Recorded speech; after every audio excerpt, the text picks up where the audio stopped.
से जान ली हनी पिया मान ली हनी संगे जिंदगी बिताई हम तो ठान ली हनी बाबू बोलो न तोहर का विचार है। I love you Raju. एगो हम हमार दिल ए जान होई पीगो तहार।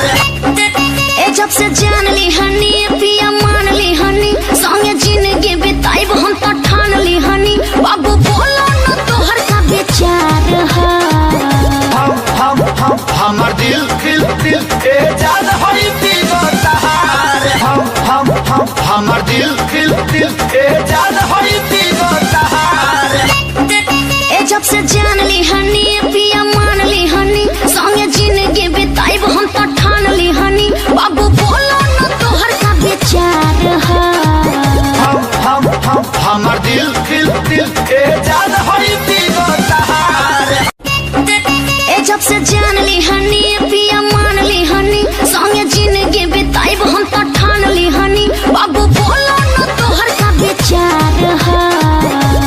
I love you Raju. एगो हम हमार दिल ए जान होई पीगो तहार। ए जब से जान ली हनी पिया मान ली हनी संगे जिंदगी बिताई हम तो ठान ली हनी बाबू बोलो न तोहर का विचार है। हम हमार दिल ए जान होई पीगो तहार। हम हमार दिल ए जान होई पीगो तहार। ए जब से जान ली हनी पिया मान ली हनी संगे जिंदगी बिताई हम तो ठान ली हनी बाबू बोलो न तोहर का विचार है।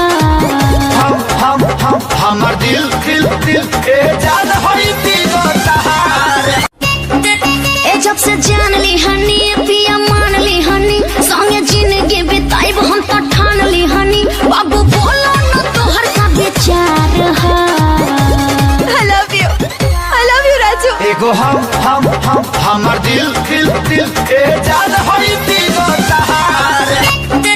ए जब से जान ली हनी पिया मान ली हनी संगे जिंदगी बिताई हम तो ठान ली हनी बाबू बोलो न तोहर का विचार है। हम हमार दिल ए जान होई पीगो तहार। हम हमार दिल ए जान होई पीगो तहार। ए जब से जान ली हनी पिया मान ली हनी संगे जिंदगी बिताई हम तो ठान ली हनी बाबू बोलो न तोहर का विचार है। हम हमार दिल ए जान होई पीगो तहार। ए जब से जान ली हनी पिया मान ली हनी संगे जिंदगी बिताई हम तो ठान ली हनी बाबू बोलो न तोहर का विचार है। I love you Raju. एगो हम हमार दिल ए जान होई पीगो तहार। ए जब से जान ली हनी पिया मान ली हनी संगे जिंदगी बिताई हम तो